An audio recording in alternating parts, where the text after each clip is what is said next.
अल्लाहुम्मा सल्लि अलैहि व अला अहले बैतिहि मज़ाहिरि जलालिक व जमालिक वल्लअनु अला अअदाइहिम अश्शाकीन फीहिम अलमुनहरिफीन अन्हुम अजमईन। अम्मा बअदु फ़क़द क़ाल रसूलुल्लाहि सल्लल्लाहु अलैहि व आलिहि वसल्लम इन्नी तारिकुन फ़ीकुम अस-सकलैन किताबल्लाहि व इत्रती अहल बैती मा इन तमस्सक्तुम बिहिमा लन तज़िल्लू बअदी। सलवात पर मुहम्मद व आले।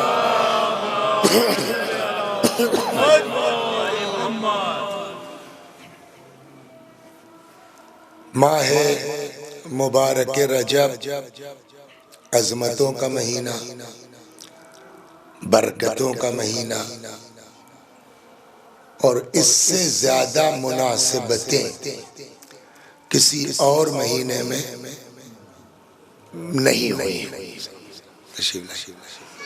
पहली रजब से जब आप शुरू करेंगे, पहली रजब 5वें इमाम की विलादत, 3 रजब 10वें इमाम की शहादत, फिर 5 रजब 10वें इमाम की विलादत, फिर 7 रजब बर रिवायत हजरत अब्बास अलैहिस्सलाम की विलादत, फिर 13 रजब अमीरुल मोमिनीन सलामुल्लाह अलैहि की विलादत, फिर 15 रजब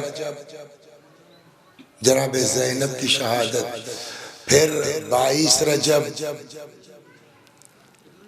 ये भी हाँ खुशी का दिन है। कभी आने की ईद होती है, किसी के जाने की ईद होती है। सलावत पर मोहम्मद। फिर आज की जो तारीख गुजरी 24 रजब फतह खैबर और विलादत हजरत अली असगर, बाज रिवायतों के बाद में 10 रजब है, बाद में 24 रजब। कल की जो तारीख है यानी आज शबे 25 7वें इमाम की शहादत, परसों 26 रजब जनाब अबू तालिब की वफात, 27 रजब बेइज्जत भी है और मेराज भी है, 28 रजब इतना अहम दिन है कि जिस दिन के सफर ने क़यामत तक के लिए इस्लाम को महफूज कर दिया है। तो जितना जो है, इसीलिए अमीरुल मोमिनीन अलैहिस्सलाम ने शायद इस महीने के बारे में फरमाया रजब शहरी, रजब मेरा महीना है, वह शाबान शहरु रसूलुल्लाह, और शाबान रसूलुल्लाह का महीना है। अब बताओ अब्बास, उसके बाद कौन सा महीना है? रमजान किसका महीना है? अल्लाह का। मौला कहते हैं रजब मेरा महीना, शाबान रसूलुल्लाह का, और रमजान तो अब कहिए जो अली मिले तो नबी मिले, जो नबी मिले तो सलावत बर मोहम्मद।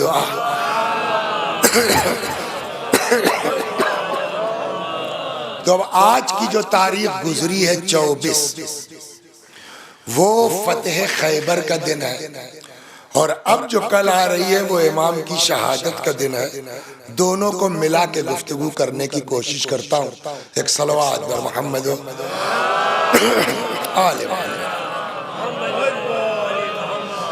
अगर अमीरुल मोमिनीन न होते, मौला न होते, तो आज इस्लाम इस मंजिल पर बोलिए न पहुंचता। 39 दिन तक लोग जाते रहे, आते रहे, और फतेह की राह हमवार न हो सकी। फिर पैगंबर ने फरमाया लअतियन्न रायत गदन, कल मैं अलम उसको दूंगा कि जो रजुलन कर्रार, बढ़ बढ़ के मर्द होगा, एक बढ़ बढ़ के हमला करने वाला होगा, पीठ दिखाने वाला नहीं होगा। यहाँ बहस नहीं, बहस यहाँ है। युहिब्बुल्लाह व रसूला, अल्लाह और उसके रसूल से वो मोहब्बत करता होगा। व युहिब्बुहुल्लाहु व रसूलुहु, और अल्लाह और रसूल उससे मोहब्बत करते होंगे। इसी पर आपको एक लतीफा सुनाता हूं मैं, सलवात पर मोहम्मद।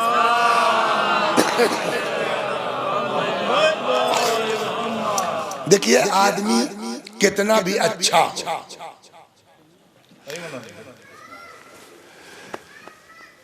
अरे मोजा पहन लिया होता बेटा, ठंडक है बहुत, सलवात पर मोहम्मद। आदमी चाहे जितना अच्छा हो, चाहे जितना शरीफ हो, लेकिन कभी भी गंदे लोग उससे मोहब्बत नहीं कर पाते। देखिए अमीरुल मोमिनीन सलामुल्लाह अलैह की जात क्या थी, हम और आप सोच नहीं सकते।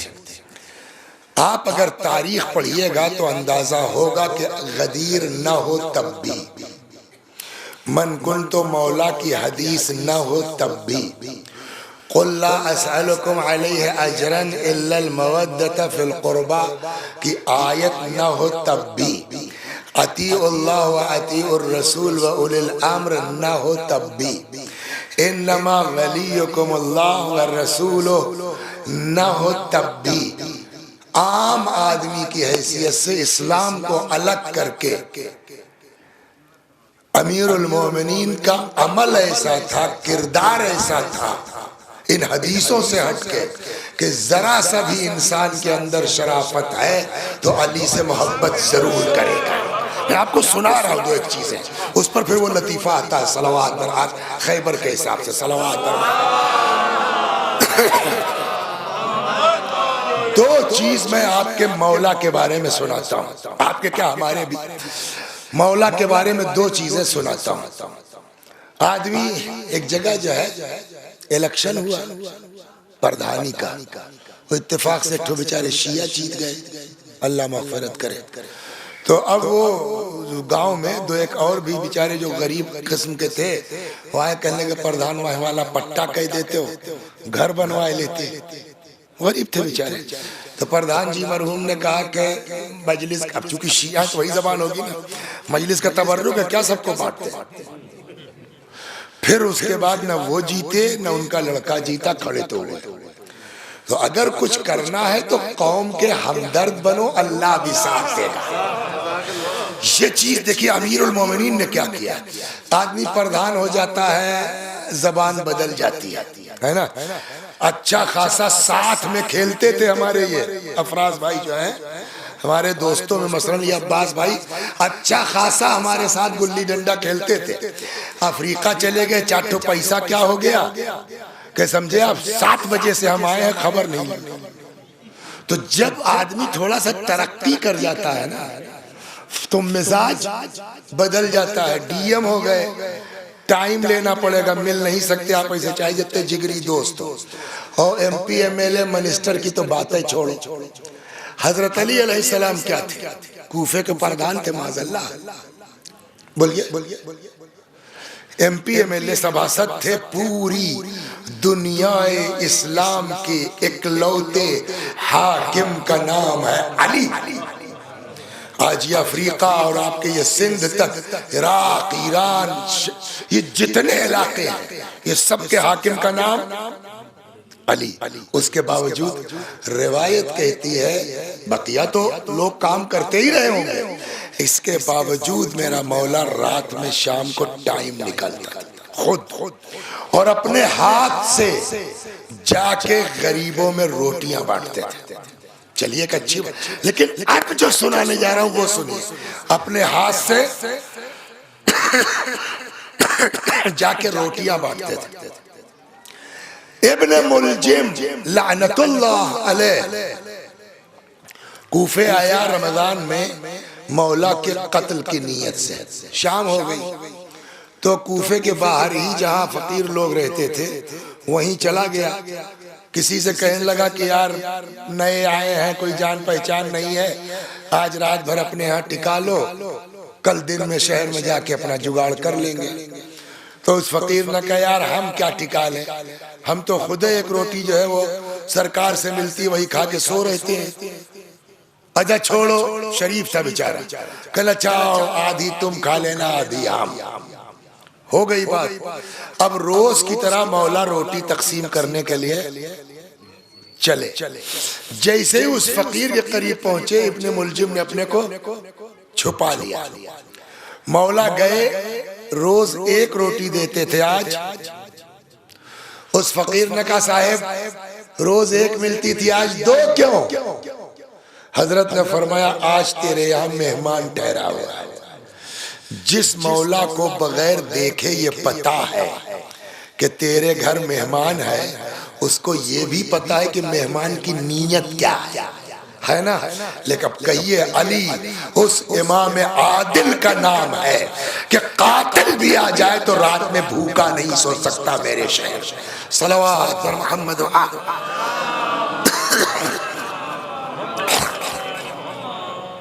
वो बड़ा किस्सा मशहूर है, उसको सुन लिए 2 मिनट, असल खैबर वाले पर आते हैं, बड़ा मशहूर है। लेकिन उसमें मेन चीज आपको सुनाना।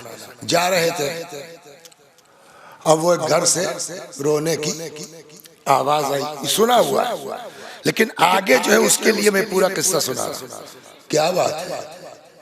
कल साहब बाप मर गया है, यतीम बच्चे हैं बेचारे, कोई आमदनी नहीं है, भूख से तड़प रहे हैं।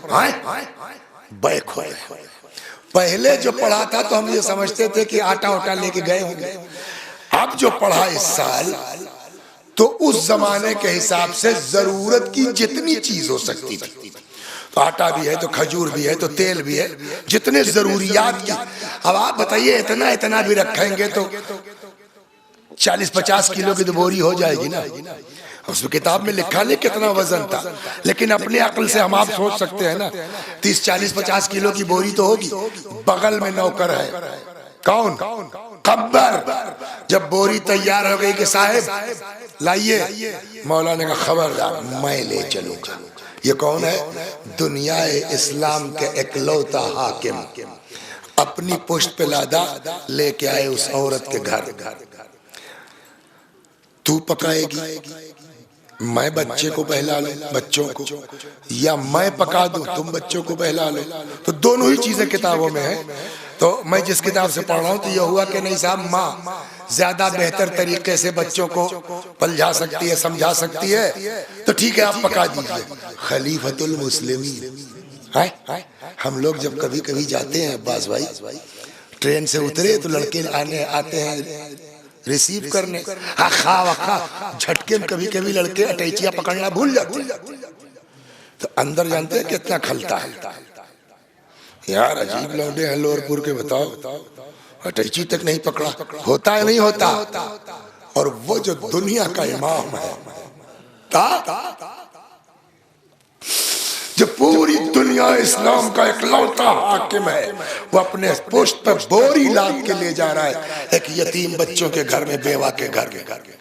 तनूर रोशन किया, पकाया, रोटियां तैयार हो गई, अपने पास बिठाल के अपने हाथ से रोटी तोड़ तोड़ के उन बच्चों को खिलाया। यहाँ तक तो मशहूर है, आपने भी सुना, कोई नई बात। अब आगे जो किताबों में है वो बड़ा अजीब है।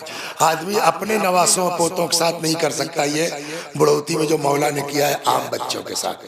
खिला पिला चुके तो मौला ने कहा अच्छा अब बताओ तुम लोग बाबू क्या खेलना चाहते हो? जानते बच्चों ने क्या कहा? हाँ साहब खेलना चाहते। क्या खेलना चाहते? कहने लगे तुम घोड़ा बन जाओ, हम तुम्हारे ऊपर सवारी करें। अगर रिवायत कहती है मौला ने दोनों हाथ रख दिए जमीन पर, तो ये दोनों घुटने रख दिए जमीन पर, बच्चों को अपनी पीठ पे बिठा लिया और ऊंट की नकल करते हुए चले। रिवायत कहते हैं वह युबअ कहते हैं ऊंट की आवाज निकालना। तो जब मौला ऊंट की आवाज निकालते हैं ना, तो ये लड़के पीठ पर खिलखिला के हंसते, उनको अच्छा लगता। उसके बाद इस तरह बच्चों को अपनी पीठ पे बिठाल के हजरत लाए तनूर के पास, अपना रुखसार मुबारक तनूर के करीब किया, फरमाया खुदा मैंने इन यतीमों को खुश कर दिया है, तू अली से राजी हो जा। बात हो गई। सलावत है ये जगह, ये जगह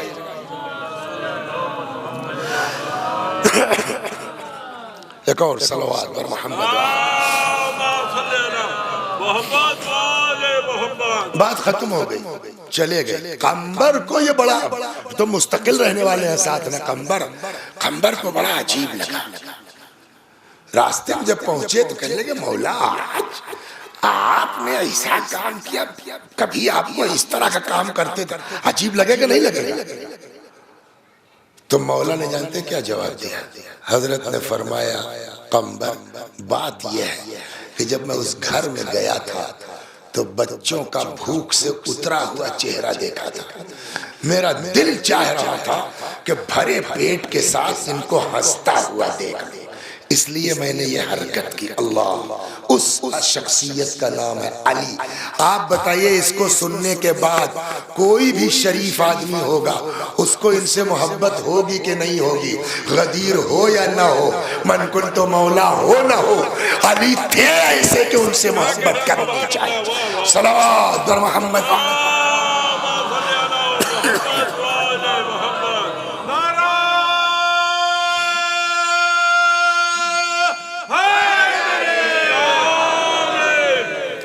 तो मुझको जाना है आज 24 के हिसाब से। तो पैगंबर ने फरमाया कल मैं आलम उसको दूंगा जो अल्लाह से मोहब्बत करता होगा, रसूलुल्लाह से, और अल्लाह और रसूल। अच्छा, अब आइए, जंग सिफ़ीन है दिमाग में आपके। जंग सिफ़ीन में ये हुआ कि जब मामला बिल्कुल पीक पे था और ये हुआ कि अब मामला खत्म और कूफे वाले जंग जीत जाएंगे, यार अब क्या किया जाए, कुछ करो।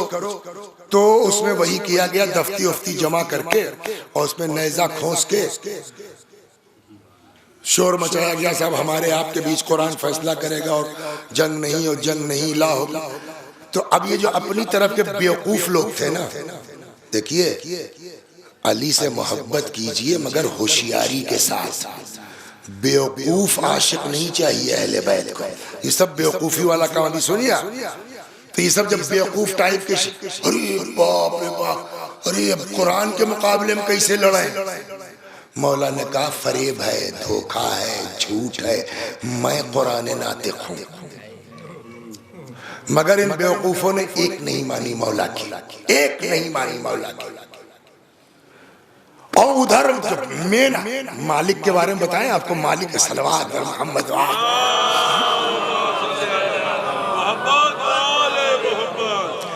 मालिक के बारे में मौला का जुमला है कि मालिक की हैसियत मेरे साथ वैसे ही है जैसे मेरी हैसियत रसूलुल्लाह के साथ। और मालिक पक्का मोमिन आदमी वहां पहुंच गए खैमे तक, सुन रखा है ना।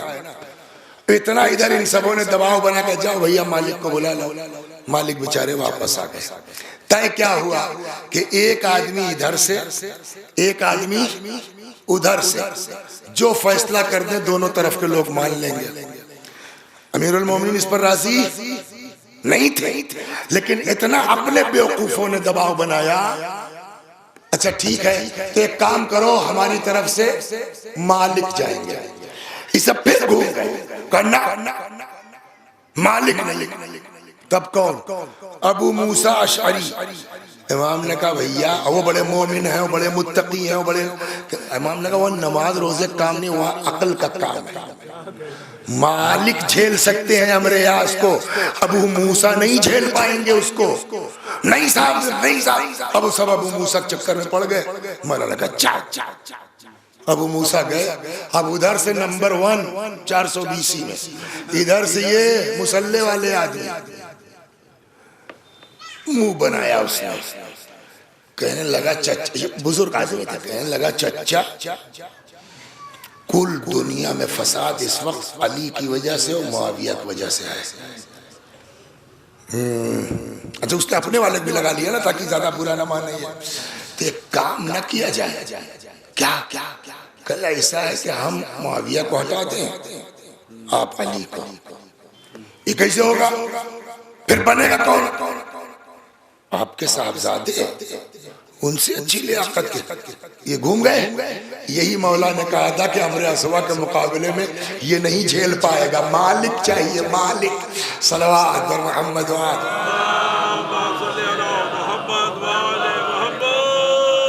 इतने रिश्वत में तो हो गया काम। कहले हाँ ठीक है। आ गए, क्या तय हुआ मेंबर पर। देखिए होशियारी, जनाब मालिक की होशियारी देखिए। तब भी मालिक ने कहे अबू मूसा जो भी तय किया है तुम जानो, मगर पहले तुम मत बोलना, पहले उसको बोलने दो, तुम्हारी हसद नहीं जाएगी हमसे। उल्टा वो बेचारे समझा रहे हैं। तो अबू मूसा ने कहा भाई हम रियाज से बिस्मिल्लाह। अरे साहब आप बुजुर्ग हैं साहब, आपसे पहले भला हम। ये अपना चढ़ाए में आ गए, मिंबर बैठे और कहने लगे भाई तय ये पाया है कि जैसे मैं ये अंगूठी उतारता हूं वैसे मैं अली को खिलाफत से माजूल करता हूं। उतर अब पब्लिक इंतजार में देखे क्या थे, वो क्या कहता है। वो आया, उलट गया मामला। कहने लगा आप लोगों ने अपने आदमी को सुन लिया, और जैसे मैं ये अंगूठी पहनता हूं वैसे मैं मुआविया को बरकरार रखता हूं। सुना आपने। तो अब ये जितने लोग दबाव बना रहे थे और मौला की नहीं सुन रहे थे, अब ये फिर बिगड़ गए। साहब हम लोगों ने बेवकूफी की, अली ने हमारी बात मानी क्यों? सलावत सुनिए। अली तो अपने को इमाम कहते, हम पागल थे, हम लोग जाहिल थे, हमारी बात क्यों अली ने मानी? अब वहां से एक नया नारा निकला, ला हुक्म इल्ला लिल्लाह, खुदा के अलावा अली काफिर हो गए। अल्लाह। वहीं से ये धड़ा मौला की फौज से निकला जिनको खवारिज कहते हैं। और इसने जो है वो सीधे ऐलान कर दिया कि माज़अल्लाह अस्तग़फिरुल्लाह खातम बदन अमीरुल मोमिनीन सलामुल्लाह अलैह काफिर। और फिर आगे जाके नहरवान में सुना होगा ना, जंग हुई इनसे। अब अपनों से लड़ना पड़ा। सब 2-4 ठो भाग भूख के बच गए थे, जिसमें से एक इब्ने मुलजिम भी था। समझ गया? खैर अब मौला की शहादत हो गई, ये फिरका बाकी रहा। 2 ठो 4 ठो, फिर बढ़ते बढ़ते 10, 100, 50, 200। 5वें इमाम का जमाना आते आते इनकी मजे की तादाद हो गई। सलवात अब यहाँ सुना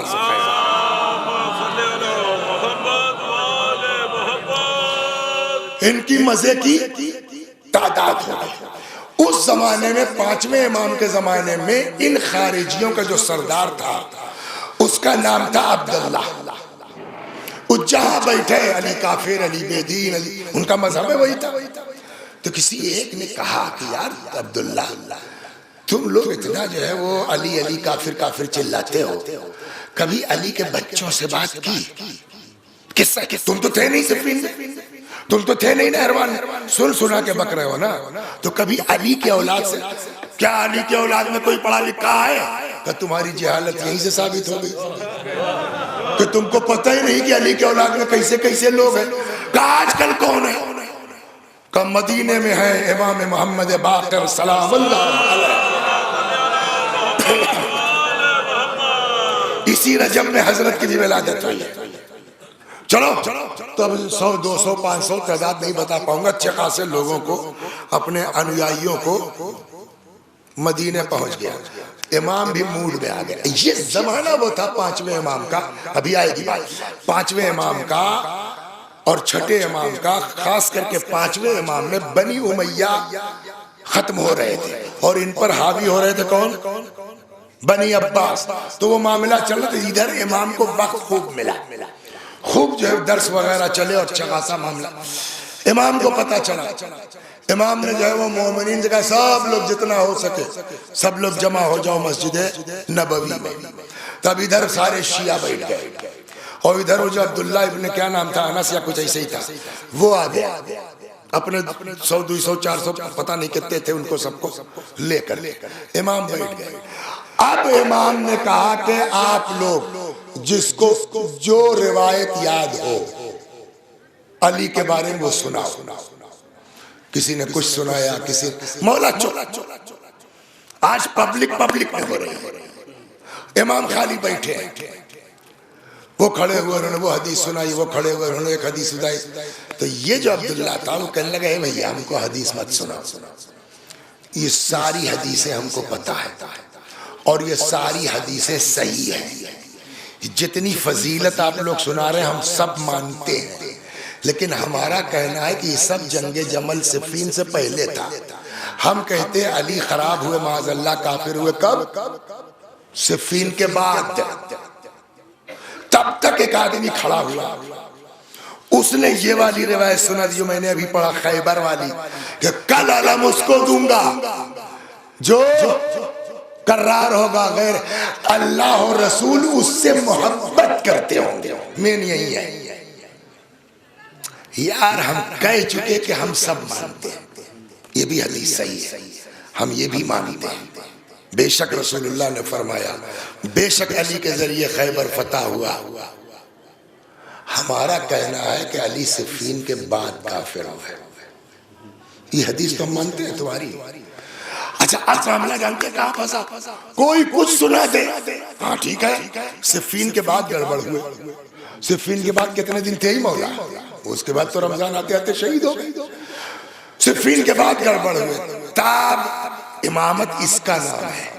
मैंने जो हदीस पढ़ी ना, इसी वजह से नबी ने फरमाया इन्नी तारिकुन फीकुमुस सकलैन, मैं तुम्हारे दरमियान दो वजनी चीजें छोड़ के जा रहा हूँ, एक अल्लाह की किताब, दूसरे मेरी इतरत जो मेरे अहले बैत में है। मा इन तमस्सक्तुम बिहिमा लन तज़िल्लु बादी, इनसे वाबस्ता रहोगे तो गुमराह नहीं होगे। इमाम ने कहा अच्छा ठीक, इतना मानते हो ना कि यह हदीस खैबर वाली का बिल्कुल सही है, इतना मानते हो बकौल तुम्हारे कि सिफीन से पहले तक अली ठीक थे? कहा तो इस हदीस के रूह से अली से अल्लाह मोहब्बत करता था। कहा इस रूह से रसूलुल्लाह मोहब्बत करते थे अली से। कहा लेकिन बात वही है, हजरत ने कहा हमको उससे बहस नहीं, खाली इतना बताओ तुम कि ये जो अल्लाह अली से मोहब्बत करता था बकौल तुम्हारे, हदीस सही है, ये अल्लाह जो अली से मोहब्बत करता था अली के अमल और किरदार की वजह से या कोई और वजह थी? अमल और किरदार की वजह से। तो इमाम ने कहा ये पक्का कि अली के अमल की वजह से। कहा कब? एक जवाब और दे दो, अल्लाह को पता था कि नहीं था कि अली सिफीन के बाद काफिर हो जाएंगे? चुप चुप चुप चुप, फंस गया ना। अगर कहता है कि अल्लाह को पता नहीं था तो अली को बाद में काफिर कहना, पहले अपना ईमान ठीक करो। और अगर कहते वो अल्लाह को सब पता था तो अल्लाह सिफीन का वाकया जानने के बावजूद अली से मोहब्बत कर रहा है, तो तुम अली के खिलाफ क्यों जा रहे हो? सलावत दर मोहम्मद।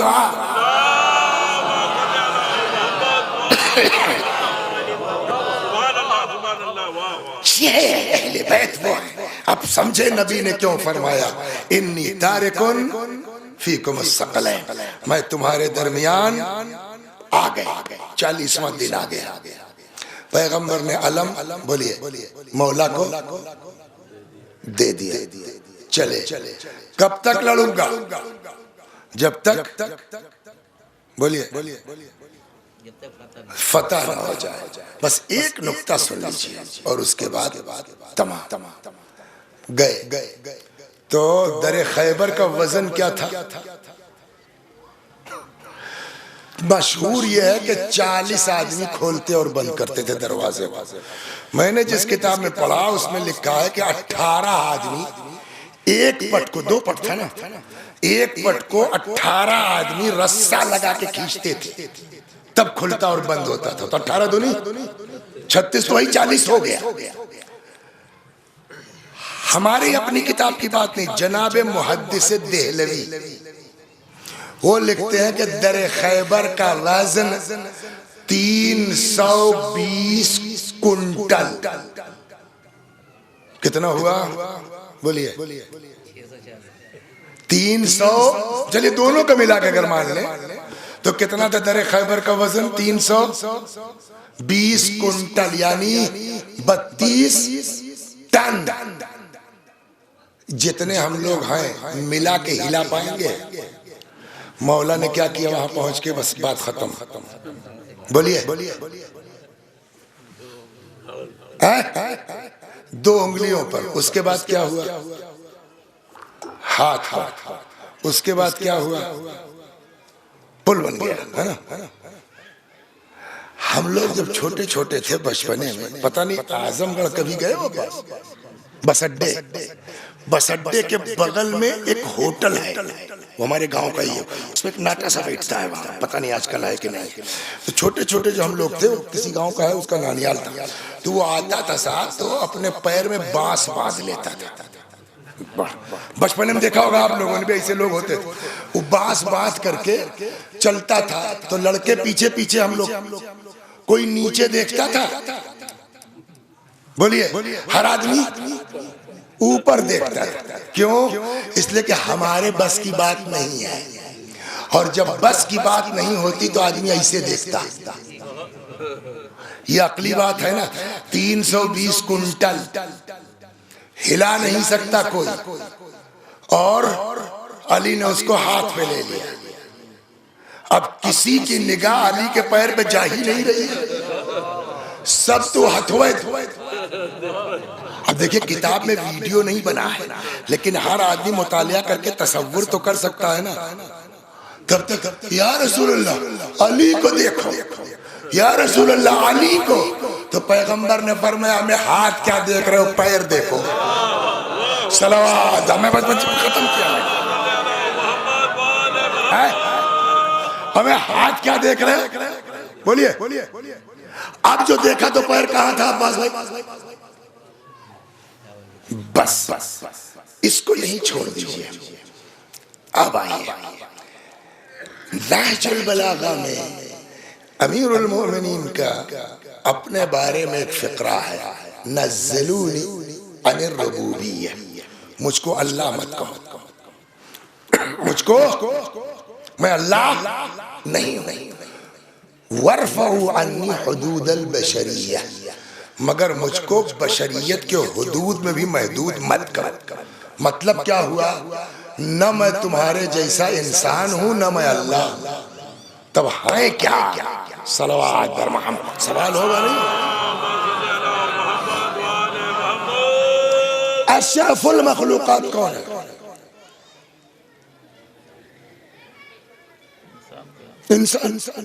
इंसान के बाद कोई बड़ी मखलूक उससे नहीं, उसके बाद अल्लाह है। आप कह रहे हमको इंसान भी ना कहो अपने जैसा, और अल्लाह भी ना कहो, तो कहें तो क्या कहें, है ना? नज़्ज़लूनी अनिर रुबूबिय्या, हमको रुबूबियत से नीचे रखो। वर्फ़उ अन्नी हुदूदल बशरिय्या, और बशरियत के हुदूद में हमको कैद भी मत करो। ना हम खुदा हैं, न तुम्हारे जैसे बशर। तब है क्या मौला? ये हो गई बात। अब इधर आइए, या रसूल अल्लाह अली को देखिए, हमें हाथ क्या देख रहे हो, पैर देखो। पता नहीं आप लोग टीवी भी देखते हैं कि नहीं देखते? कभी पढ़ा था मैंने कहीं कि कोई आदमी था जो मूंछों से कार खींच लेता था। याद है? हम लोग खींच सकते हैं, मूंछ क्या चमड़वा उखड़ जाएगा, लेकिन वो आदमी हमारे ही जैसा तो है, जो मूंछ से कार को खींच लेता है। ऐसा कैसा? 4 ईंटा हमको दे दीजिए, वहां तक ले जाने में हाफ जाएंगे। और आजकल फैजाबाद में बड़ा काम हो रहा है, बाहर से सब मजदूर आए, हमें 50-50 ईंटा पीठिया पिला के सब चलते हैं। ये कैसे? तो इसका जवाब यह है, मश्क है ना, मेहनत, रियाजत। मौला ये दोनों पैर क्यों उठाया? अजब नहीं जो है वो अली जवाब दे, अच्छा अगर लोगों को ये हो तो खाली उनसे ये कहो, अरे साहब अली क्या, वो तो मश्क की बात है। जब आदमी मूंछ से कार खींच सकता है मेहनत करके, तो अली तो एक्स्ट्रा ऑर्डिनरी थे ही। थोड़ा मश्क कर ली, खैबर उखाड़ लिया, थोड़ी मेहनत कर ली, हाथ पे ले लिया, ही कौन सी बड़ी बात है? का अगर कोई ये कहे तो उससे खाली इतना कह देना, खैबर छोड़ो, कपड़ा उतार दो, वो उतने पहनो जितना वाजिब है। कोई वजन तो नहीं है, कहा नहीं, उठाओ एक पैर, उठा लेगा, का दूसरा उठाओ, बोलिए, दूसरा उठाओ, उठा पाएगा कोई? क्यों? गिर क्यों? क्या? इसलिए कि ये भी मिट्टी है, हम भी मिट्टी के हैं। मिट्टी मिट्टी को खींचती है। हम जैसे ही उठेंगे सबसे नीचे आ जाएंगे। हमको अल्लाह न कहो कि हम जिस्म रखते हैं, लेकिन अपने जैसा भी मत कहना। एक नहीं दोनों पैर उठा रखा है, ये बात साबित करती कि हम तुम्हारी तरह खाकी नहीं है, नूरी है। सल्लल्लाहु अलैहि मोहम्मद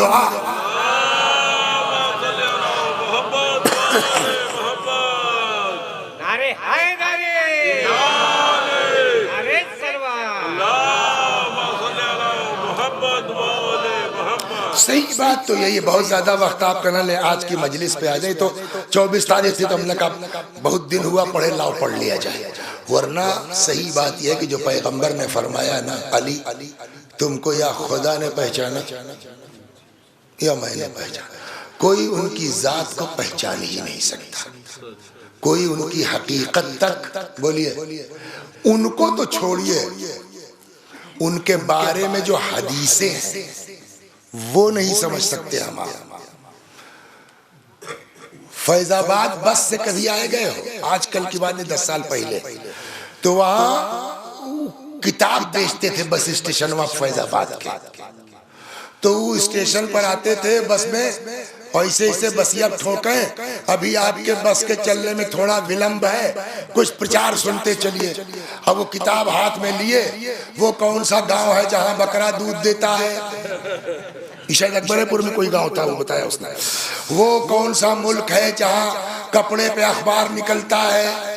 वो कौन सा जज है जिसने उल्टे होके फैसला लिखा? वो कौन सा प्राइम मिनिस्टर है जो एक दिन भी पार्लियामेंट नहीं गया? उसी में कहते कहते, और वो क्या वजह है कि बच्चा फरवरी में कम रोता है। हमारे बगल में मरहूम डॉक्टर रियाज साहब थे, सुल्तानपुर में सीएमओ थे। हमने खैरियत के लिए ड्राइवर नहीं था, जरूरत थी, तो वो बच्चों के स्पेशलिस्ट थे उस वक्त, बाद में सीएमओ हुए। कहले भाई ये तो हमको भी नहीं पता, किताब 10 रुपए किताब थी, खरीद लिया। अब उसको पढ़ना शुरू किया उन्होंने, बड़ी जोर से हंसे। हमने क्या हुआ डॉक्टर? कहले पैसा कमाने का क्या क्या तरीका है। हमने क्या हुआ? कहिए देखिए, उसमें लिखा था क्या बच्चा फरवरी में कम क्यों रोता है? इसलिए फरवरी में दिन कम होते हैं। सल्लल्लाहु अलैहि मोहम्मद, समझ में आया? एक बहुत मशहूर हदीस आपने सुन रखी होगी, जो मौला ही ने फरमाया है कि मैं जमीन से ज्यादा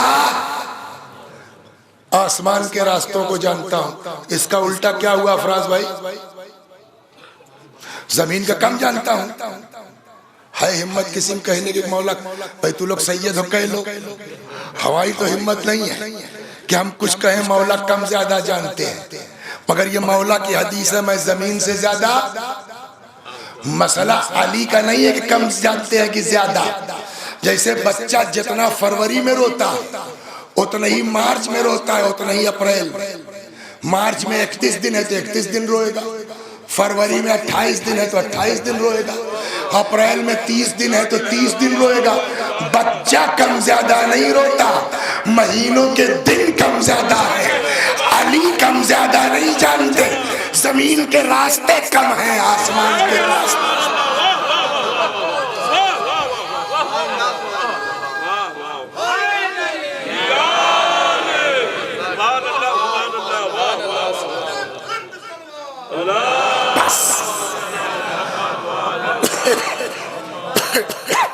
ये 24 रजब।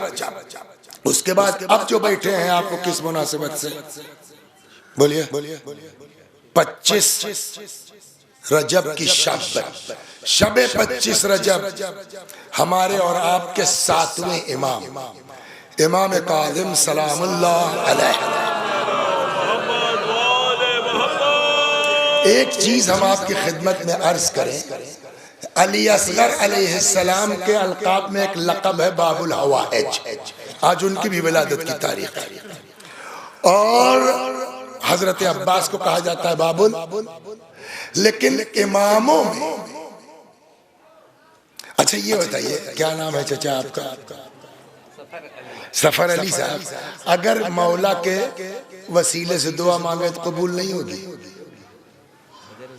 अगर इमाम हुसैन के वसीले से मांगे तो, अगर जनाब फातिमा के वसीले से मांगे तो, लेकिन पूरे 14 मासूम में किसी, देखिए सब मुत्तकी हैं, लेकिन तकी लक़ब सिर्फ एक इमाम का है।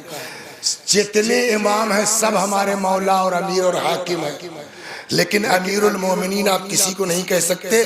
हत्ता मौला से बड़ी हुकूमत किसकी होगी बोलो? हजरत अली से बड़ी हुकूमत किसकी दुनिया में?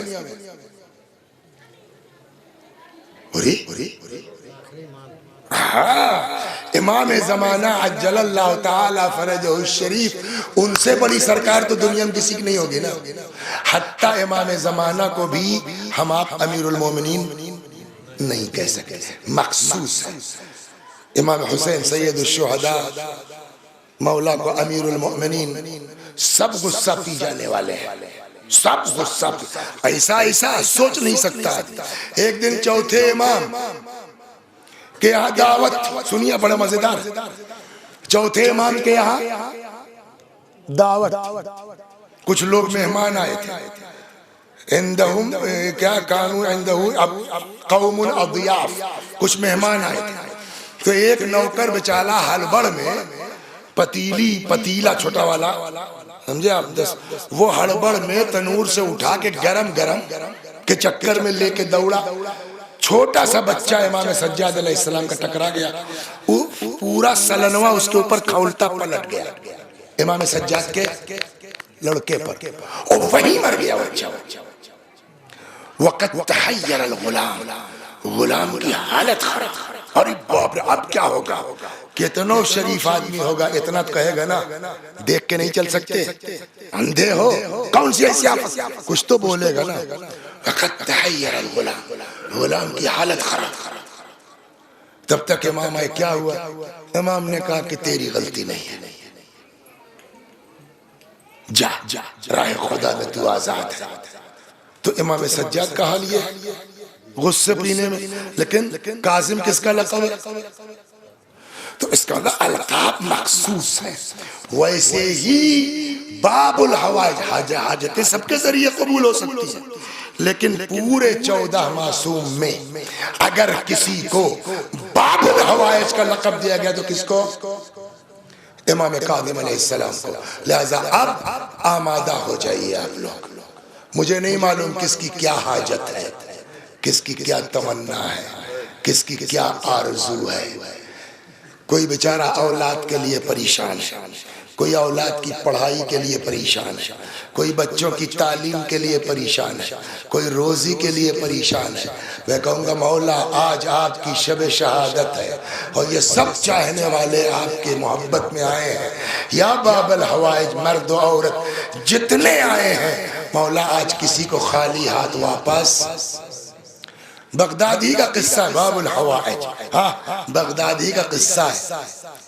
लड़का बिल्कुल अब जान गई कि तब हालत नज़ा में, माँ तो माँ होती है, नहीं बर्दाश्त हुआ, चादर पहनी बाहर निकल गई। बगदादी में तो हजरत का रोज़ा मुबारक है काज़िम। थोड़ी देर के बाद किसी ने कहा चलो भाई ठीक हो गया लड़का तुम्हारा, या खुद से आ गई, वल्लाहु आलम। आई तो जैसे ही बेटे ने देखा माँ को, क्या अम्मा ये क्या किया तुमने? क्या? अच्छा खासा जो है मैं जा रहा था, मलकुल मौत मुझको लेके जा रहे थे, इमाम वगैरह थे। तब तक देखा हमने 7वें इमाम को कि तुम उनका जो है वो दामन थामे और फरियाद कर रही। इमाम ने मलकुल मौत से कहा हमने खुदा से दुआ की है, इसकी उम्र बढ़ा दी गई है, इसको वापस करो। अम्मा ये क्या किया तुमने? सलावत दर मोहम्मद। सुनिए एक चीज और सुनिए, नैशापुर जो लोग ज़ियारत पे गए हैं वो गए होंगे इस मोमिना की कब्र पर। नैशापुर अच्छे खासे चाहने वाले लोग हैं। छठे इमाम का जमाना है। लोगों ने तय किया यार जो है वो ऐसे वैसे नहीं, डायरेक्ट इमाम तक खुम्स भेजा जाए। तो एक साहब को तैयार किया गया और उनको जो है वो 30,000 कित्ता दीनार, 40,000 दिरहम, कपड़ा, ये वो जिसका जो खुम्स था उसी में तो बुढ़िया आ गई, 4 दिन हम लेके 4 रुपया, 4 रुपए की क्या औकात, जहाँ हजारों में, लेकिन दीन में गैरत नहीं, जितना बचा है उसका खौफ निकलेगा। और थोड़ा सा कुछ धागा वागा था, बुनाई का काम करती थी बेचारी, ये आए। तो इस रावी का कहना है कि हम चले नैशापुर से तो पहले आए कूफे। हमने कहा चले पहले, अब निकले ही है तो मौला की ज़ियारत की जाए। वहां से गए नजफ, तो वहां देखा एक बहुत बूढ़ा आदमी। आपने रमजान में दुआ पढ़ी होगी, दुआए सहर बिनाम अबू हमज़ा सोमाली। ये चौथे इमाम के सहाबियों में से हैं। और ये जमाना किसका, चौथे इमाम गए, 5वें इमाम गए, 6ठे इमाम की शहादत होने जा रही, 7वें इमाम का दौर आ रहा है। तब ये बिल्कुल बूढ़े हो गए। तो देखा कि एक आदमी बहुत बूढ़ा सा मौला के कब्र के पास बैठा। तब इस तरह रौजा वौजा बना नहीं था, कब्र थी, कुछ घेर घार दिया गया था जो है।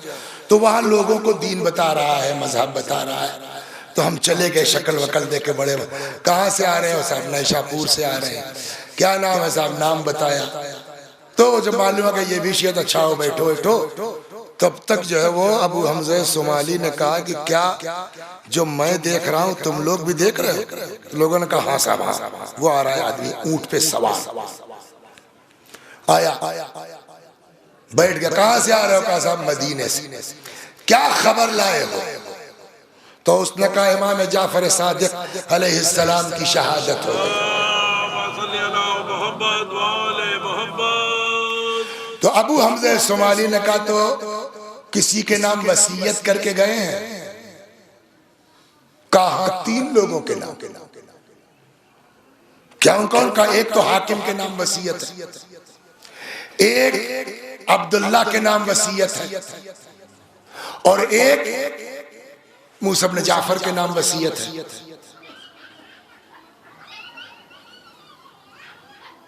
क्या अब्दुल्ला, हाकिम, ओ बस बस ठीक है, समझ में आ गया। 7वां इमाम कौन है? सल्लल्लाहु अलैहि मोहम्मद। समझने वाले इसे समझते हैं। का क्या मतलब? का हाकिम के लिए वसीयत इसलिए की कि ये सादात बेचारे महफूज रहे। अब्दुल्ला अफ्ताह बड़े थे, इमाम कादिम छोटे थे। का अगर अब्दुल्ला इमाम होते तो फिर छोटे के लिए वसीयत न की जाती। इसका मतलब फाइनल के इमाम मूसा इब्न जाफर क्या है, ये 7वें। तो इसको बता दिया अबू हमज़ा सोमाली ने, दूर बैठ के बता दिया कि 7वें इमाम ये है। लेकिन अब ये बेचारा नैशापुरी, वो इल्म तो नहीं है ना इसके पास जो अबू हमज़ा सोमाली के पास है। खैर साहब उनसे मिल के जियारत मौला के करके मैं आया कहाँ? मदीना। देखा लोग सिया लिबास में है, ये क्या बात है। कहा साहब 6ठे इमाम का इंतकाल होगा। तो अब कौन है इमाम? 250 से लोगों ने अब्दुल्ला का नाम ले लिया। सल्लल्लाहु अलैहि मोहम्मद।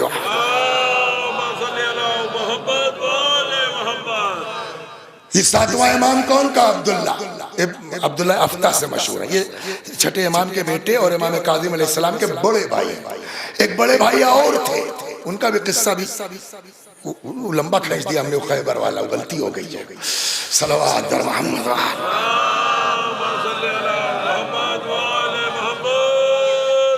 तो अच्छा एजेंट घूम रहे हैं। भाई साहब आप कहाँ से आए हैं? जी नैशापुर से। इमाम से मिलना? हाँ जी हाँ, चलिए मिला देते हैं। वो लेके चला गया एजेंटवा अब्दुल्ला के पास। वहां लोगों ने पैसे के साथ साथ सवालात भी दिए थे, और सवाल की जो पर्चियां थी उस पर मोहर लगी हुई थी। कब बिला मोहर तोड़े पर्चा खोले, अगर जवाब दे दे तो समझना वही इमाम है। खैर ये गए, इन्होंने कहा साहब आप इमाम है? कहा हाँ। कुछ सवाल कर सकता हूं? कहा जी हाँ। उन्होंने तो सवाल किया, उतने में पता चल गया कि भैंस कितने पानी में है। क्या लाए हो? खुम्स लाए हो? कहा हाँ खुम्स लाए। लाओ का ना, ऐसे थोड़े देंगे, पहले तय तो हो कि आप इमाम हैं। क्या करना होगा? कहना आप बताइए कि हमारे पास कितना पैसा है और का हमारे पास कुछ सवालात हैं मोमिनीन नैशापुर के, वो बताओ, बगैर पढ़े जवाब दो। कहने लगे है यार तुम लोग इल्म गैब चाहते हो? का हम तो उसी को इमाम मानते हैं। का हमारे पास तो नहीं है। का तो हमारे पास भी नहीं है, आप भी हमारे इमाम नहीं है।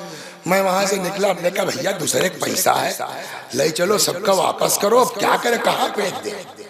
फिर आए जो है वो रोज़े पैगंबर पर, मदीना है ना कब्र रसूल पर। हमने कहा या रसूलल्लाह आप रहनुमाई कीजिए। तब तक एक सियाह आदमी आया, गुलाम,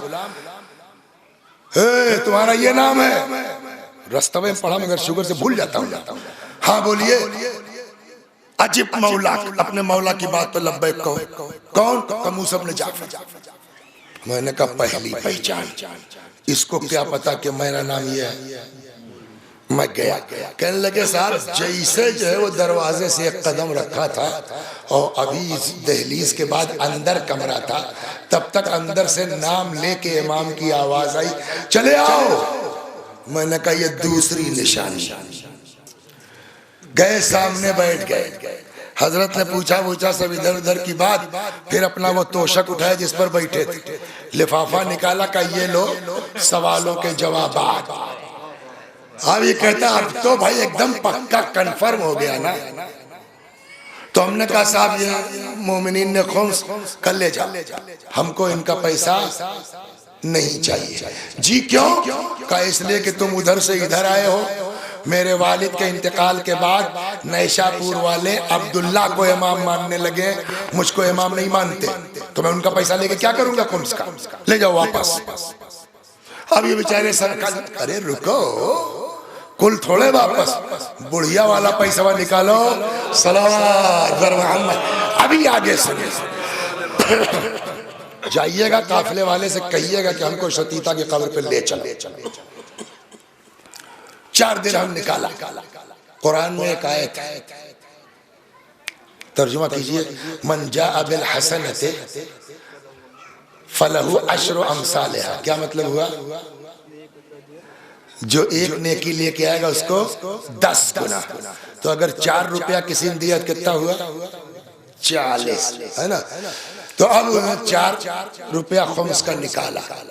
इमाम ने वो थैली लाओ, तो थैली है, उसमें था 40 दिरहम।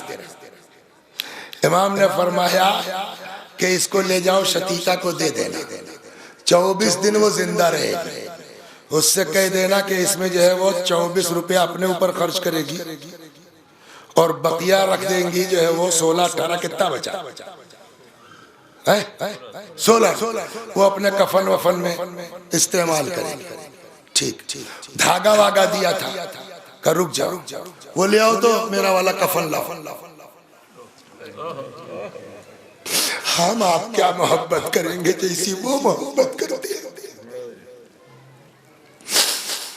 वो लाओ कफन, जो मेरा कफन रखा हुआ है, अपना पर्सनल कफन मंगवाया।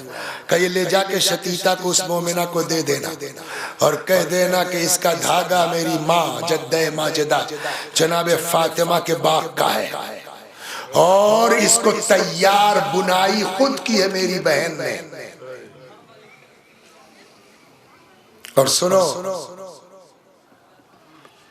नमाज जनाजा पढ़ाने में आऊंगा, सलावत बता देना उससे, नमाज जनाजा पढ़ाने में आऊंगा। ये वापस आया, नैशापुर वाले इस्तकबाल को आए, भैया अपना अपना पैसा ले जाओ। ये जब पत्थर को सोना बना सकते हैं तो इनको हमारे खुम्स की जरूरत है। ये खुम्स तो इसलिए है कि हमारा माल पाक हो जाए। ले जाओ सबका वापस। क्यों? कि तुम लोग उनको इमाम नहीं मानते और जिसको तुम इमाम मानते हो मैं जांच के आ रहा हूं वो इमाम नहीं है, अब्दुल्ला अफ्ता। तब तक वो बुढ़िया बेचारी लाठी टेकत, अरे शतीता क्या हुआ, मुबारक हो। क्या हुआ? का तुम्हारा पैसा कबूल हो गया, अल्हम्दुलिल्लाह, मुबारक हो। अब क्या? का 40 भेजा है 4 की जगह। फरमाया इतने दिन जिंदा रहोगी, इतना खर्च करना, बकिया अपने का दफन कफन के खर्चे के लिए रख देना। अल्हम्दुलिल्लाह, मुबारक हो। कहा अब क्या? कहा हजरत ने कहा है कि नमाज जनाजा कोई नहीं पढ़ाएगा, उस मोमिना की नमाज में मैं आऊंगा। और सुनो, इनसे कहा था, भूल गया था, खबरदार वहां हमको देखना, कुछ बोलना मत जाए कि इमाम आ गए, इमाम आ गए। जिस दिन हजरत ने कहा था शतीता का, उसी दिन बोलिए इंतकाल हो गया। गुस्ल कफन वगैरह हो गया, जनाजा पहुंच गया कब्रिस्तान। अभी और तो किसी को पता नहीं है, शतीता को पता था, वो मर चुकी, ये इन्हीं को पता है। अब ये बेचारे उछल उछल के साफ लग गई साहब। अब ये बड़ा टेंशन में, यार ये तो मामला गड़बड़ हो गया। इमाम ने कहा था हम आएंगे, लगता यहाँ भी धोखा हमसे हो गया, क्या पहचानने में। सफ अब सीधी हो गई, तब तक देखा धूल उड़ी। रुको रुको रुको, देखा तो सवार। अब ये तो पहचान गया, इमाम ने कहा जाहिर मत करना, किसका जनाजा है? कहा साहब एक मोमिना का इंतकाल हो गया है। नमाज जनाजा हो गई, तब तक इसको तेरे देहात में गौड़ी मारना। नहीं साहब आप ही पढ़ाए थे, बकिया भी तो पता नहीं कौन है, किसी से पूछना तो है नहीं। इमाम वक्त है, सबके हाकिम मालिक। उतरे, अल्लाह अकबर। क्या औकात थी बुढ़िया की, कपड़ा बुनने वाले की। 4 रुपया खम्स निकला था, लेकिन यहाँ नीयत देखी जाती है, यहाँ इखलास देखा जाता है। नमाज हो गई, शतीता के अजा करबला जाते हैं हम लोग, वहां से तस्बीह लाते हैं, सजदगा लाते हैं। कहाँ की होती है सजदगा? कहाँ की होती है? इमाम हुसैन की कब्र की तो हो नहीं सकती, अब तो पत्थर वत्थर सब पूरा हो गया। तो आस पास है ना, कुर्बो जवार की मट्टी से बनाते होंगे। तो हमारे लिए तो इतना ही बहुत है कि करबला किया। लेकिन अगर इमाम किसी को खाक देंगे तो वो मेन कब्र की होती है, बस गवाह।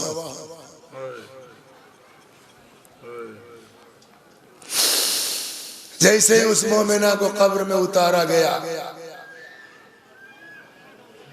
हजरत ने कहा रुक जाओ। जेब से निकाला एक छोटा सा कागज का टुकड़ा लिपटा हुआ, इसको रख दो। ये क्या है? कि ये मेरे जद इमाम हुसैन की कब्र मुबारक की खाक है। अल्लाह अकबर। लेकिन ये मेरा मौला बताओ, इतना मजलूम है ना, इतना इमाम के एक बड़े भाई थे जिनका नाम था इस्माइल। क्या नाम था? तो इस्माइल भी कोई बहुत वो नहीं थी। इस्माइल का भी हाल 1 मिनट में सुन लीजिए। इमाम जाफर सादिक अलैहिस्सलाम के बड़े बेटे, तो भाई सबसे बड़े वो है, तो पूरा घर का कारोबार। एक दिन आए, कहने लगे कि बाबा फला आदमी जो है वो माल वाल लाता है, तो सोचते हैं कुछ पैसा हम भी लगा दें तिजारत में कि कुछ आमदनी हो। तो इमाम ने फरमाया बेटा वो शराब पीता है, शराबियों पर एतबार नहीं कर सकते। लेकिन एक पता नहीं चीज आप लोगों ने देखा होगा, लड़के जो होते हैं ना, दूसरे की बात समझ में आ जाती है, अपने बाप की बात समझ में नहीं आती। यहाँ तो बाप नहीं इमाम भी है ना। इमाम सादिक अलैहिस्सलाम ने इस्माइल से मना किया, मत लगाओ पैसा वहां, मत। और इन्होंने साहब अच्छा खासा 1 लाख के हिसाब शायद उसको दे दिया माल लाने के लिए। शराबी कबाबी आदमी गया खाए पी के बराबर। अब ये इस्माइल बहुत चल मना ले, ओ बाबा ये बाबा ने कहा कि अब हम क्या कर सकते, हमने तुमको मना किया था। जो खुद किया उसका कोई इलाज नहीं है। कहा भी पर्दा पकड़ के दुआ मांगो, कबूल नहीं होगी। इसलिए कि जब कहा गया था शराबी पे भरोसा मत करो, तो तुमने क्यों खिलाफ किया? अब चला गया तो दुआ कबूल नहीं होगी। सलवात बर मोहम्मद। इन्हीं इस्माइल का बेटा है जिसका नाम है ज़ाहिरन अली। क्या नहीं किया इमाम ने इस भतीजे के साथ। इसको पता नहीं कितना पैसे की लालच थी। यहिया जो था इसका हारून का वजीर वगैरह था, इसको एक आदमी की तलाश थी जो वहां से इमाम के घर की खबरें दे सके। अली को पकड़ लिया, और ये सारी रिपोर्ट देने लगा, ये करने लगा, वो करने लगा। एक दिन ये आया, कौन? यही इस्माइल का बेटा, यानी इमाम काज़िम अलैहिस्सलाम के बड़े भाई का बेटा, सगा भतीजा। अम्मू जान हम जरा बगदाद जा रहे हैं। तो इमाम मदीने में। क्यों? कुछ थोड़ा दिक्कत है, पैसे की बड़ी प्रॉब्लम है, तो थोड़ा वहां कुछ हम दे, कर्जा हो गया है ना बहुत अम्मू जान, कर्जा हम अदा कर। इतना तक कहा है मेरे मौला, कर्जा तुम्हारा मैं अदा कर दूंगा। अरे नहीं, और भी जरूरत है, वो हम जाएंगे। का ठीक है, जाओ, मगर कोशिश करना मेरे कत्ल में तुम्हारा हाथ ना होने पाए।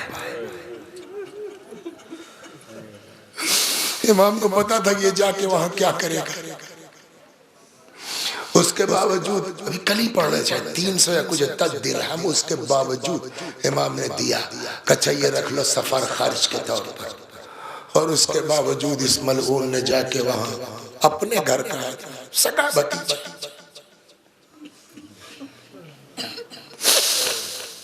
इमाम के खिलाफ झूठ सच क्या कर सकता, उसी को बुनियाद बना के इमाम को मदीने से तलब कर लिया गया। और अब फिर पूरी जिंदगी है, अभी तो आप मरसिया सुनी रहे थे माशाअल्लाह, कैद करे। यहाँ तक के वो दिन आ गया कि सिंदी इब्न शाहिक लानतुल्लाह अलैह, इस मलऊन ने इमाम को जहर दिया। कहते हैं जब जहर ने असर करना शुरू किया, जितना नुकसान यहूदियों ने पहुंचाया है ना, उतना किसी ने नहीं पहुंचाया।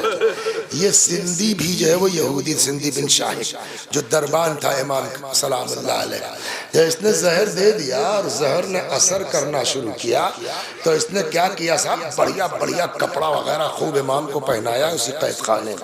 अब बेहतरीन बिस्तर उस्तर लगा के बड़े आराम और सुकून से हजरत को लिटा दिया।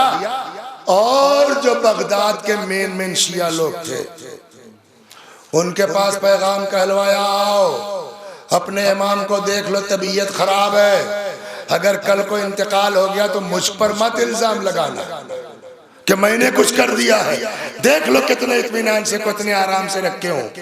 वो बेचारे भोले भाले शिया, देखा बेहतरीन बिस्तर है, बेहतरीन कपड़ा, इमाम लेटे हैं, देख लिया ना कितने आराम।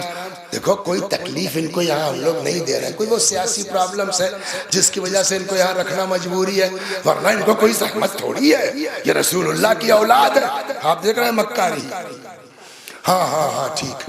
जैसे ही शियों ने कहा हाँ ठीक है, तो लो इस पेपर पे सिग्नेचर कर दो कि तुम लोगों ने अपनी आंख से देखा कि हम कितने आराम से रखे हुए। अब आप क्या समझते हैं क्या नहीं समझते, मगर मैं बहुत ओपन नहीं पढ़ पाऊंगा। जैसे ही चाहा शियों ने के दस्तखत करें, इमाम ने इशारे से मना किया, खबरदार इसने मुझको जहर दिया है, ये अब मक्कारी कर रहा है। जब उसकी ये चाल नाकाम हो गई, तो ये जितने चाहने वाले थे इनको उसने बाहर निकाला, कैद खाने का दरवाजा बंद किया, हाथ में कोड़,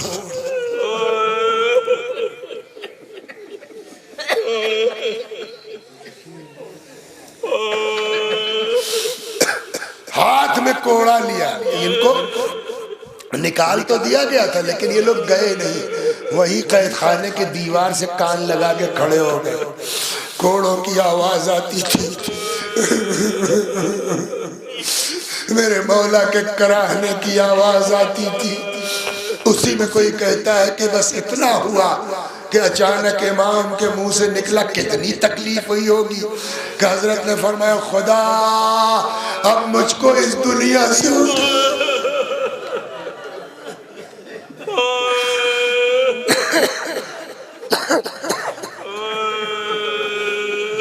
जज़ाकुम रब्बुकुम, खुदा आपको किसी गम में न रुलाए।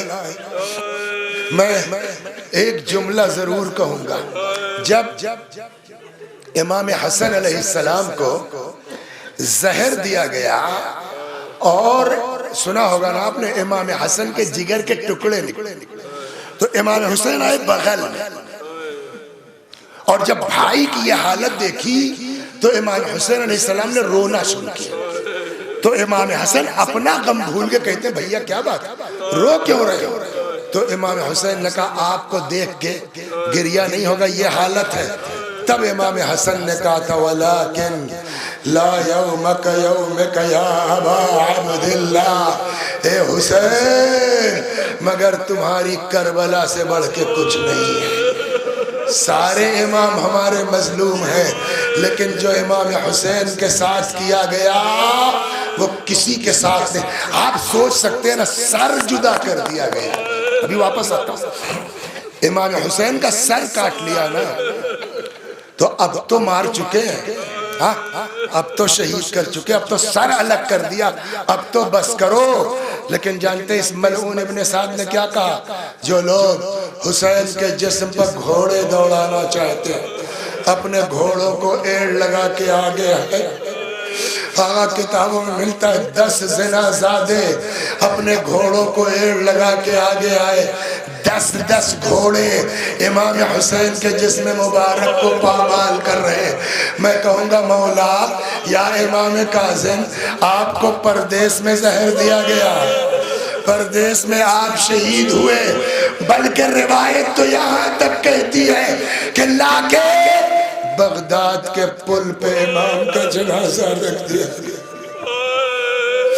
बल्कि बाज़ रिवायतों में यहाँ तक है कि मजदूरों के कांधों पर इमाम का जनाजा उठाया गया।